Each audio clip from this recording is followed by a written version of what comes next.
Setelah logam mulia atau LM, apakah LLM akan menjadi tren berikutnya? Harga emas atau logam mulia LM sempat mencapai 2 juta rupiah per gram, lalu turun ke 1,8 jutaan rupiah saat ini, menjadikan LM sebagai salah satu tren investasi. Sampai kapan tren LM akan terus berlanjut? Selain LM, saat ini berkembang juga tren LLM, apakah bisa menjadi tren berikutnya? Salah satu penyebab meningkatnya harga emas adalah pembelian oleh bank sentral dan ETF berbasis emas. Untuk ETF sendiri, dana kelolaan per April 2025 mencapai 378,6 miliar dolar Amerika, atau sekitar 6.246 triliun rupiah. Sebagai gambaran market cap SAPPL produsen iPhone sekitar 3,1 triliun dolar Amerika.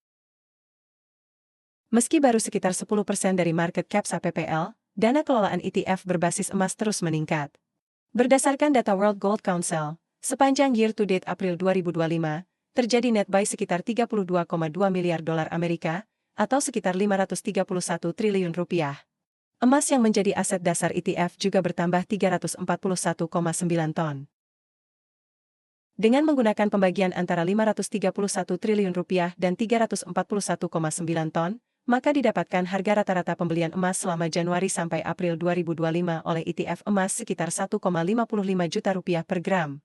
Mengapa ETF emas dana kelolaan dan holding emas terus bertambah? Bagi investor perorangan dan retail, investasi emas melalui ETF menawarkan banyak kemudahan seperti transparansi harga, kemudahan jual beli, dan keamanan penyimpanan. Khusus kalau di Indonesia, ETF juga bukan objek pajak, tapi sayangnya ETF berbasis emas memang masih belum ada. Di luar negeri, minat ETF emas tinggi karena alasan FOMO, mengikuti aksi bank sentral yang membeli emas, kenaikan harga. Yes, investor institusi dan profesional juga terkadang bisa FOMO. Dan sebagai hedging atas risiko geopolitik, terutama perang dagang Amerika Serikat versus China. Saat ini, tensi perang dagang Amerika Serikat versus China memang sudah mereda dengan adanya gencatan selama 90 hari, makanya harga emas juga mulai menurun. Terakhir saya cek, harga buyback sudah di 1,7 jutaan rupiah. Artinya yang masuk di 1,8 sampai 2 jutaan rupiah dalam kondisi nyangkut. Mengacu ke data historis, tren kenaikan harga emas yang tinggi itu momentumnya sekali setiap berapa tahun.